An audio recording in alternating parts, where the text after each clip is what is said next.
Graça e paz, amados. Vamos à palavra do Senhor? Vamos à palavra de Deus? Convido o irmão, convido a irmã a abrir agora a sua Bíblia no livro de Números. Livro de Números, capítulo de número 12, no versículo de número 3. Livro de Números, capítulo de número 12, versículo de número 3. Diz assim a palavra do Senhor. Ora, Moisés era homem muito manso, mais do que todos os homens que havia na terra. Quero orar com você agora. Aonde você estiver, peça para que o Senhor fale com você nesse instante. Te convido você a fechar os seus olhos e curvar a sua cabeça e suplicar a Deus agora, pedindo a bênção do Senhor sobre esse momento em que estaremos diante da palavra dele. Amado Pai, peço a tua bênção sobre o que iremos tratar neste dia e que a tua misericórdia, que a tua iluminação venha sobre todos nós, tanto de mim que fala, quanto daqueles teus servos que ouvem, que possamos agora ser ministrados pelo Senhor. Eu te peço, ó Deus, derrama do teu Santo Espírito sobre as nossas vidas, para nos ensinar a tua palavra. Em nome de Jesus eu oro. Amém. Esse texto que eu acabo de ler com vocês, eu venho refletindo nele já durante algumas semanas, e eu acredito que ele vai ser muito determinante para nós nesses dias em que temos passado por essa situação tão difícil em toda a nação. O texto bíblico mostra que Moisés, ele tinha uma virtude singular, uma virtude que eu diria não é tão desejada por nós, não é tão estimada por nós, ainda mais nos dias em que vivemos e diante de uma sociedade tão predatória. Mas o que mais me fascina nessa virtude de Moisés é porque ele não foi uma pessoa simplesmente como a maioria de nós. Ele foi alguém que escreveu uma história não só no coração de Deus, mas no legado da sua nação. Todos sabemos que ele é considerado o maior profeta do Velho Testamento. Um ícone. Mas ao mesmo tempo, como pode uma pessoa que foi tão grande nas suas obras, nas suas realizações, ser uma pessoa tão mansa? Como pode alguém que, de fato, conseguiu tantos êxitos, foi um codificador, e eu diria o primeiro codificador da revelação escrita de Deus, ser uma pessoa mansa? Como pode alguém que liberta um povo e que, em nome de Deus, luta contra o maior império dos seus dias, ser chamado de manso? Na realidade, eu acredito que vai ser determinante para nós essa reflexão, principalmente nesse momento que estamos vivendo, esse momento tão tempestuoso, tão difícil, tão angustiante, nessa batalha invisível que é contra o corona.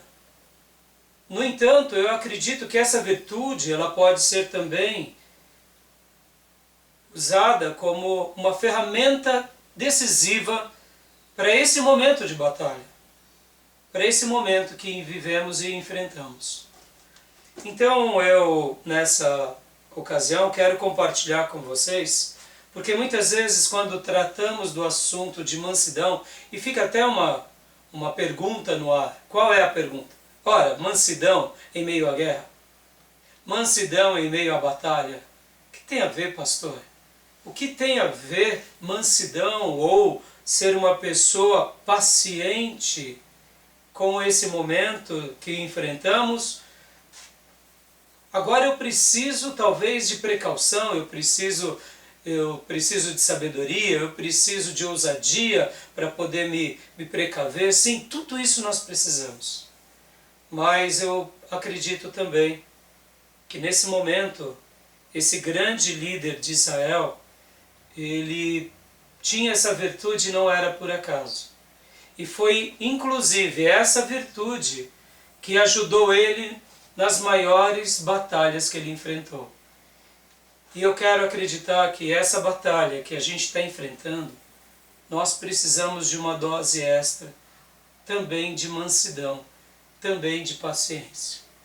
E eu quero acreditar que Deus vai nos ajudar. Antes de eu desenvolver aqui os meus pontos, eu queria falar com vocês um pouquinho sobre essa questão da mansidão, porque quando falamos de mansidão no contexto ocidental, no nosso contexto brasileiro, e quando a gente fala sobre uma pessoa mansa, a gente logo lembra de algumas coisas que não tem a ver com a mansidão bíblica ensinada aqui pela vida e pela obra de Moisés. Olha que interessante. Mansidão é a qualidade ou o estado de uma pessoa que é mansa.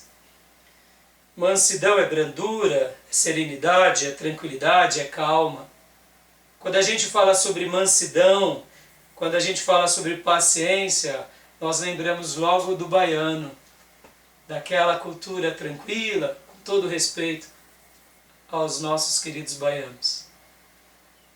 Quando a gente fala sobre manso, a gente lembra de alguém que tem um gênio brando, uma índole pacífica, bondoso, pacato, sereno, sossegado, tranquilo, quieto. Ou seja, não combina ser manso ou ter mansidão no meio de uma guerra. Não combina ser alguém que muitas vezes tem uma grande empreitada, ainda mais nesse momento que a gente está passando. Não combina a mansidão na nossa cabeça. Quando a gente pensa sobre esse assunto, sobre essa doutrina, não tem como a gente logo de cara falar o que tem a ver. Mas eu quero compartilhar hoje ao seu coração, tem tudo a ver. Tem tudo a ver. Tem tudo a ver porque de fato a Bíblia vai mostrar que a mansidão que aqui Moisés tinha era na realidade um fruto do Espírito. Lá em Gálatas, quando a palavra de Deus fala sobre as obras da carne e o fruto do Espírito, a mansidão está ali. Lá a mansidão é apresentada como paciência. E também a mansidão está ali. Por quê? Porque é apresentado como amabilidade. Em algumas versões vão falar sobre ser longânimo e benigno. A mansidão e a paciência e a amabilidade são características muito interessantes e ricas. Por exemplo, na paciência é a faculdade de suportarmos maus tratos sem revide ou vingança, de nos calarmos com calma diante de pessoas irritadiças ou irritadas, e de sempre manter um espírito bem calmo em face aos abusos ou calúnias. Isso é uma pessoa paciente. Ou uma pessoa que tem o lado da mansidão passiva. Ele é atingido e ele não revida. Olha que interessante. E o lado ativo da mansidão é o lado da amabilidade, que é aquela postura aonde se empenhamos em ajudar aos outros, até mesmo aqueles que outrora nos desconsiderava, nos irritava. Agora, quando surge uma ocasião e eu posso e eu ajudo, eu demonstro amabilidade ou benignidade. Então, a mansidão tem esse lado passivo e o lado ativo. E tem tudo a ver com um momento como esse. Por quê? Porque quando a gente pensa sobre isso, sobre o momento em que Moisés enfrentou, e ele não passou, por exemplo, apenas por um único momento de dificuldade. A vida e a obra de Moisés é muito linda, porque ele foi um ícone aonde de fato aprendeu muito com Deus e com as experiências que Deus ia dando a ele. Os primeiros 40 anos de Moisés, ele esteve ali no Egito, sendo educado por toda a cultura do Egito, adotado por uma princesa do Egito. Mas, num dado momento, em que ele se sentia competente de realizar muitas coisas, ele comete um delito. Ele mata um egípcio e foge. E agora, já não mais ao cuidado da sua parentela, protegido pela corte, ele vai para o deserto de Midian e fica com Jetro. E lá com Jetro, casa-se com Zípora, tem um filho chamado Gerson, e uma nova fase da sua vida é estabelecida, que é a segunda fase, que prepara ele para a última grande fase. Percebam, muito parecido com o que acontece com a nossa vida. Em cada momento da nossa vida, Deus tem uma história. E Ele vai nos formando para aquilo que Ele espera de nós. Todos nós estamos cumprindo uma grande missão de Deus nesse planeta. E o mais lindo é aprendermos o que Deus tem para nós em cada período, em cada momento.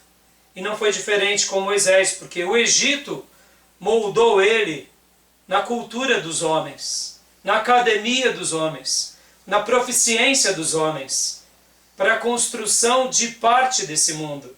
Só que o deserto, agora, a escola de Deus, moldou ele na cultura de Deus, para a obra de Deus, para as realizações e os feitos de Deus, na expansão do governo e do reino de Deus aqui na terra.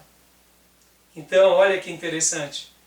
Ele se prepara, achando que tem toda a sua competência, mas vem Deus e agora Deus mostra para ele uma nova fase. Uma fase onde ele vai aprender com o gado, ele vai aprender com a luta, com o rebanho, no deserto de Midian, ao lado de uma vida simplesmente simples, não mais naquele grande império do Egito. E a vida dele foi marcada por experiências e marcadas por Deus, não só no período do seu estágio, das suas formações, mas agora também. Olha como é importante as fases da nossa vida. Olha como é singular os momentos que a gente passa. Em cada momento Deus está nos ensinando algo. Em cada momento Deus está construindo, aperfeiçoando, destruindo, reciclando na nossa história.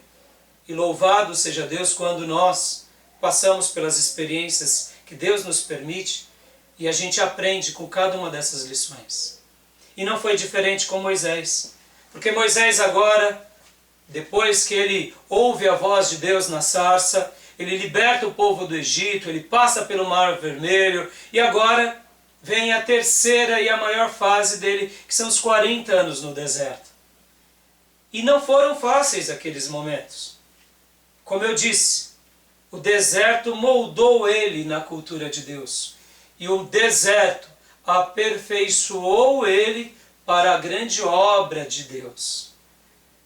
Talvez você esteja se perguntando agora, pastor, será que isso que estamos passando é um deserto?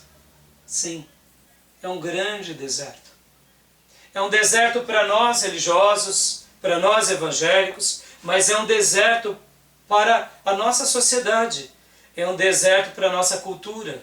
É um deserto onde agora muitos valores, muitos conceitos estão colocando-se em xeque-mate. E fico pensando o que tudo isso vai nos ensinar. E o desejo do meu coração e a minha oração é que, diante de tudo que a gente venha de passar, que a gente possa extrair grandes lições. Lições como filhos de Deus e lições para a vida.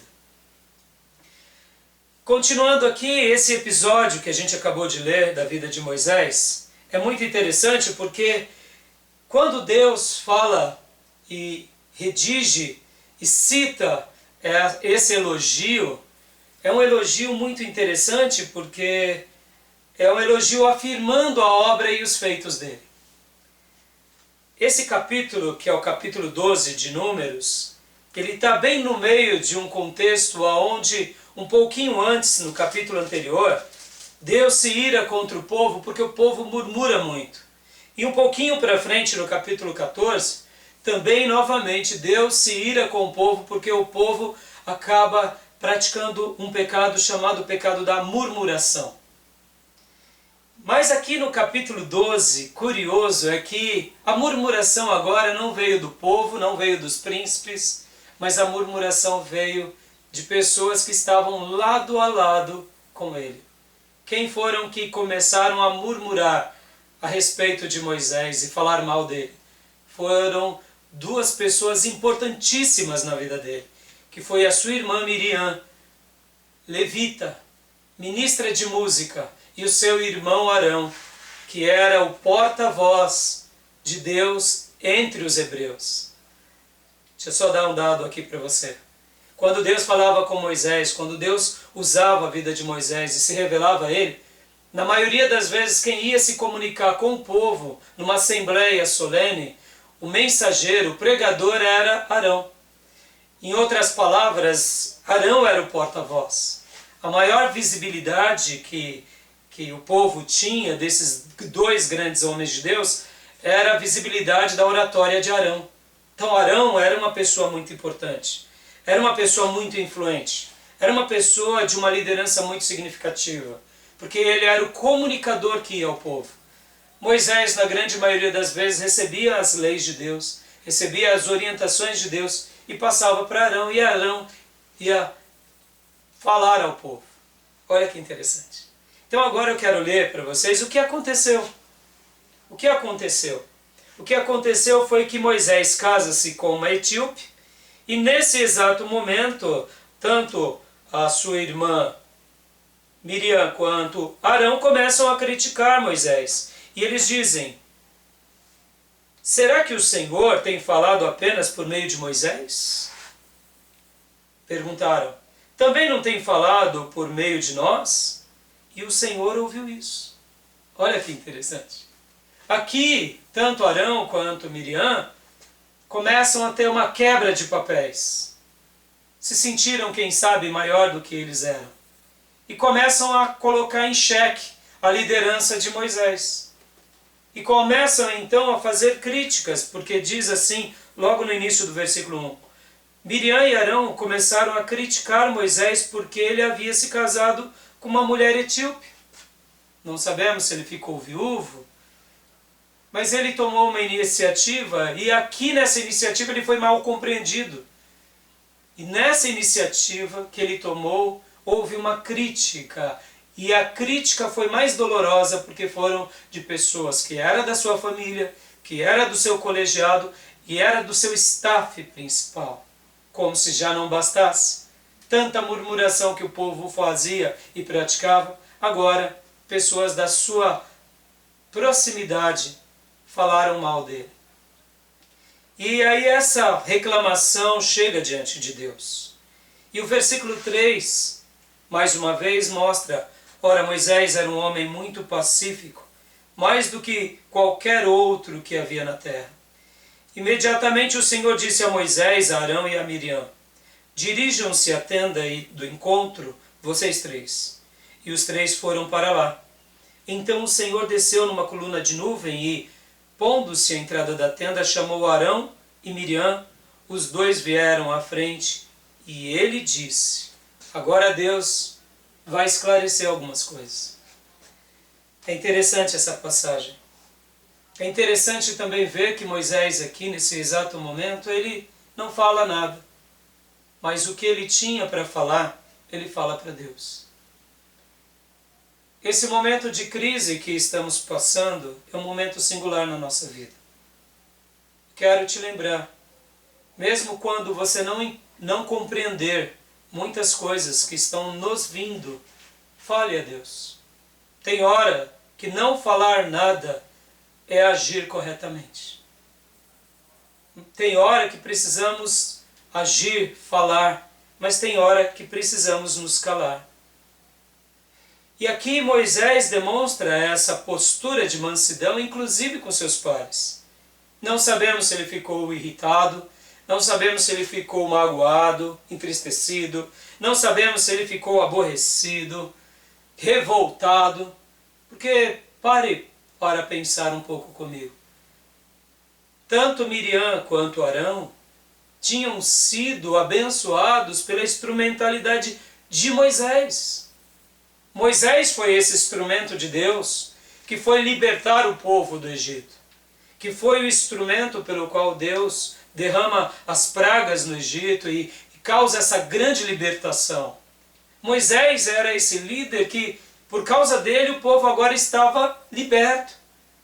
Então, se coloque no lugar de Moisés. O que faríamos sendo Moisés? Foi um momento de crise. Esse foi um dos muitos momentos de crise que ele passou. Mas foi um momento de crise onde o seu staff, seu colegiado, se levanta contra ele. Mas ele fez a coisa certa, porque ele tinha essa virtude dentro dele, que era ser uma pessoa mansa, ser uma pessoa paciente, ser uma pessoa regada de amabilidade. E ele se lança diante de Deus. E aqui Deus o chama para uma reunião, uma pauta.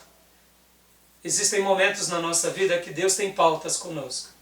Eu quero acreditar que o que tem acontecido no mundo é uma pauta que Deus está marcando com cada habitante do nosso planeta. Com cada presidente, com cada príncipe, com cada rei, com cada nação. Esse momento é uma pauta onde Deus está mostrando algo para todos nós. E felizes são aqueles que entendem o que Deus está querendo dizer para nós. E aqui nesse exato momento, então, Deus começa a falar. Deus começa a falar. Ouçam minhas palavras. Quando entre vocês há um profeta do Senhor, e ele me revela, vou ler novamente, desculpe. Ouçam minhas palavras. Quando entre vocês há um profeta do Senhor, a ele me revelo em visões, em sonhos, falo com ele. Não é assim, porém, com o meu servo Moisés, que é fiel em toda a minha casa. Com ele falo face a face, claramente, e não por enigmas, e ele vê a forma do Senhor. Por que não temeram criticar meu servo Moisés? Deus estava dizendo aqui para seus dois irmãos, olha, quando realmente há um profeta, há um homem de Deus, uma mulher de Deus, eu falo com ele por meio de visões, por meio de sonhos, mas com Moisés não é assim. Com Moisés é diferente.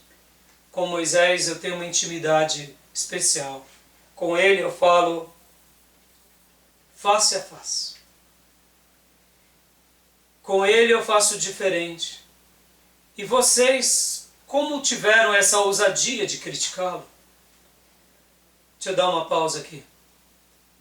Esse momento aqui, possivelmente nós, no meio dessas informações tempestuosas, no meio de tanta confusão, no meio de tanto medo, no meio de tantas coisas que alguns tomam proveitos políticos, outros falam coisas que têm nexo, fake news nas redes sociais, é um momento em que ficamos apavorados muitas vezes e ansiosos.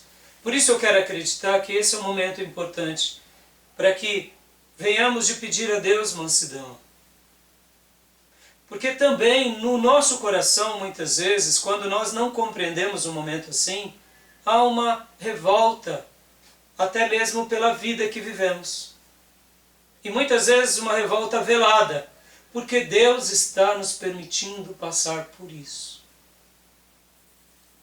E muitas vezes, ao invés de aprendermos os segredos e os mistérios de Deus, criamos uma certa revolta com o Eterno e começamos a criticar o Eterno. Eu quero te dizer e quero te desafiar a você refletir um pouco sobre isso. Quero te dizer que Deus, ele continua no centro da história. Nada acontece que Deus não tenha um propósito. mesmo não entendendo, mesmo não compreendendo, mesmo chorando e se desesperando, é possível que a gente possa entender um pouco mais o que Deus espera de nós. É possível que sejamos ensináveis num momento de dor como esse. E é possível que a gente possa se lançar diante de Deus, clamando a misericórdia dele. Porque, de fato, aqui é uma cena de dois irmãos que falam contra o seu líder, seu principal irmão.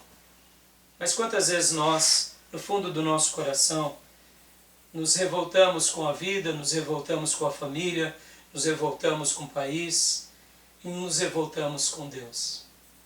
Então esse é um momento também de reflexão, para que a gente possa se humilhar diante de Deus e clamar a Deus pedindo mansidão, pedindo paciência, pedindo amabilidade, num momento tão crucial como esse. Há uma tempestade de informação, há uma tempestade de opiniões. Que possamos avaliar cada uma dessas fases com um senso crítico muito apurado. Que a gente possa realmente refletir nesse momento de crise e não se deixar levar por nada nem por ninguém. Desenvolva um senso crítico, ou como dizia Immanuel Kant, que possamos chegar à maioridade. Não se permita agora ser uma marionete, ou, como dizem alguns, ser conduzido como gado.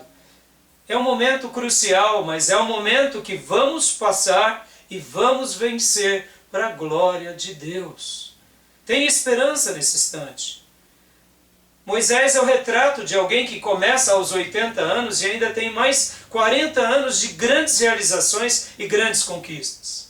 Eu quero acreditar que Deus está nos permitindo passar por isso, porque mesmo que muitos tentem nos influenciar, eu quero te afirmar que aquele que mais quer te influenciar positivamente é Deus, é o Senhor Jesus. Ele quer nos ensinar nesse momento, nos ensinar a passar, a questionar e a solucionar muitas questões.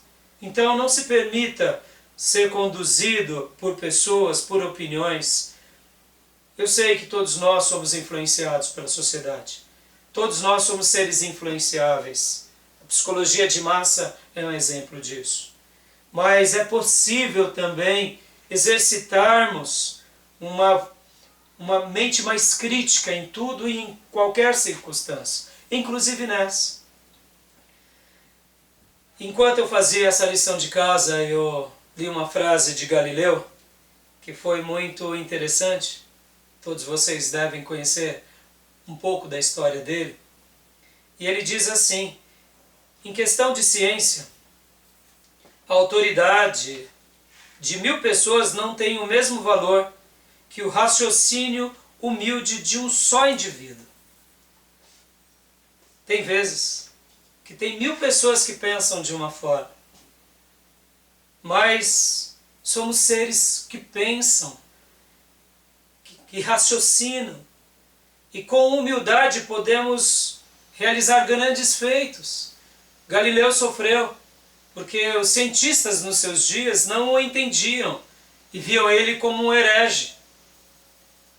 Mesmo em nome daquela ciência, eu quero acreditar que nós estaremos passando por uma transformação em todas as áreas. Nós sabemos o quanto o capitalismo ele tem sido benéfico em muitos aspectos, mas o capitalismo exacerbado, quanto malefício ele gerou em nossa vida. É um momento crucial na história, na economia, na educação, na sociologia, na vida como ser humano, no planeta em si, como lidar com tudo isso. E eu quero acreditar que a gente vai aprender e vamos superar esse momento.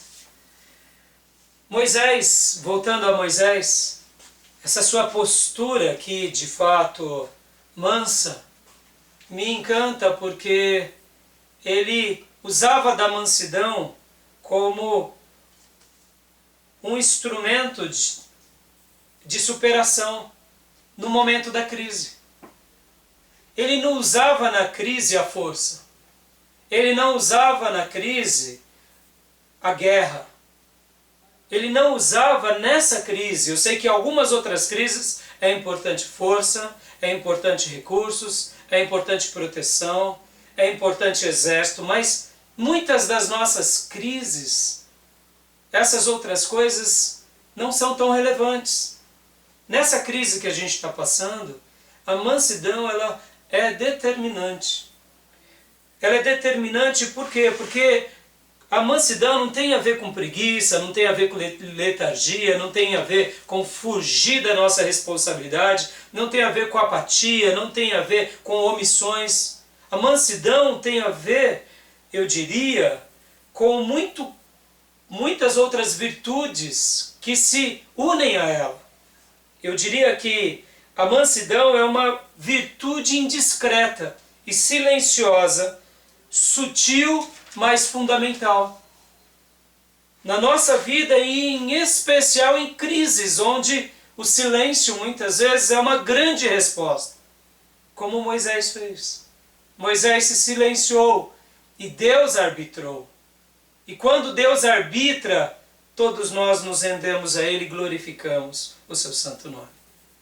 E é interessante que para mim a mansidão é algo que eu defino da seguinte forma: é agir de uma forma positiva e firme no caos. É agir com muita temperança, sem se deixar se corromper por nada nem por ninguém, e nutrindo sempre uma postura resiliente e assertiva, sempre pensando, sempre refletindo, sempre analisando, e somente assim agindo, e se preciso for, se calando. A mansidão tem a ver com outras virtudes maravilhosas. Por exemplo, tem a ver com a gratidão. Pare e pense. Uma pessoa geralmente que ela é mansa, que ela exercita no momento de crise a mansidão, ela só consegue ser assim porque ela consegue ser grata. Tem a ver com contentamento, tem a ver com satisfação interior, tem a ver com regozijo, com essa alegria, tem a ver com compaixão, tem a ver com altruísmo, tem a ver com uma libertação de um sistema predatório e descontrolado. Uma pessoa mansa tem um senso da realidade plena, porque ele não fica ansioso, se entregando a tudo e a todos e atônito, mas ele consegue discernir a realidade de forma plena, com uma percepção muito mais aguçada.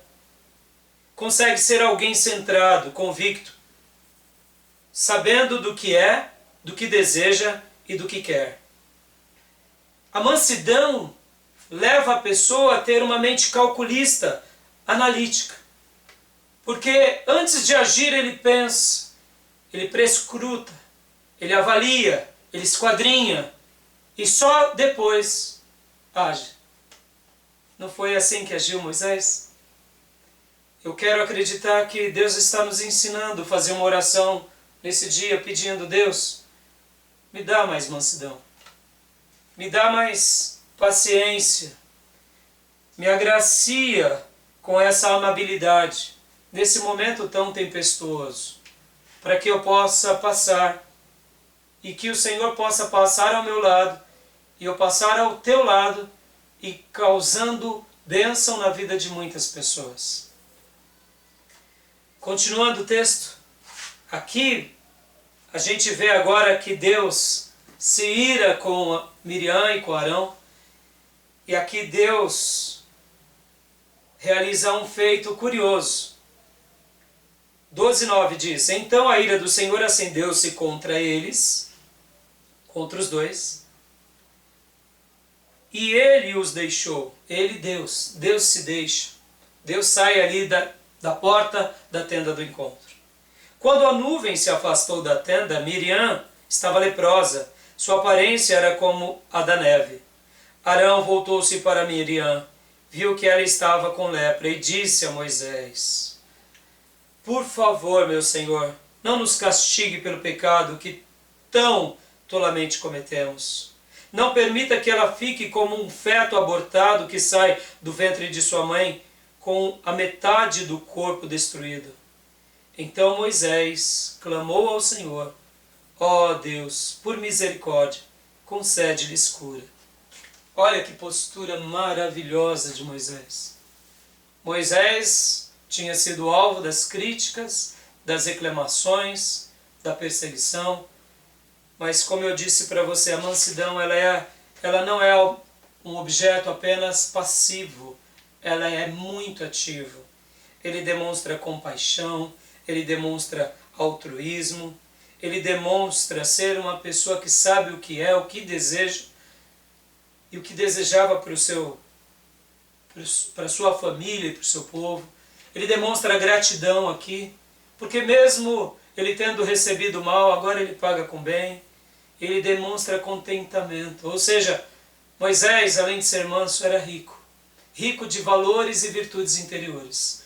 Porque somente uma pessoa rica pode agir assim. Rica de essência, rica de vida e vida de Deus. Aqui no momento em que Arão e Miriam são sentenciados por Deus, aqui ele clama, ele se humilha, ele se arrepende. E Moisés aqui intercede. Moisés clama a Deus. E agora vem a resposta de Deus. Eu sei que esse momento que a gente está passando, Deus está nos permitindo ter muitos momentos com Ele. Clame a Deus de todo o seu coração. Faça como Arão, faça como Miriam, colocando-se com quebrantamento diante de Deus.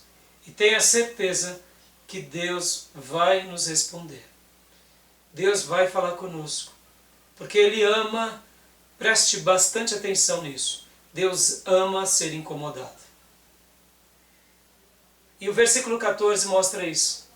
O Senhor respondeu a Moisés: se o pai dela lhe estivesse cuspido no rosto, não estaria ela envergonhada 7 dias? Naqueles dias havia esse costume. Quando uma mulher cometia um maltrato com seu pai, era um gesto de humilhá-la e de deixá-la de castigo. E aqui, Deus está se tratando de Miriam aparentemente assim. Possivelmente foi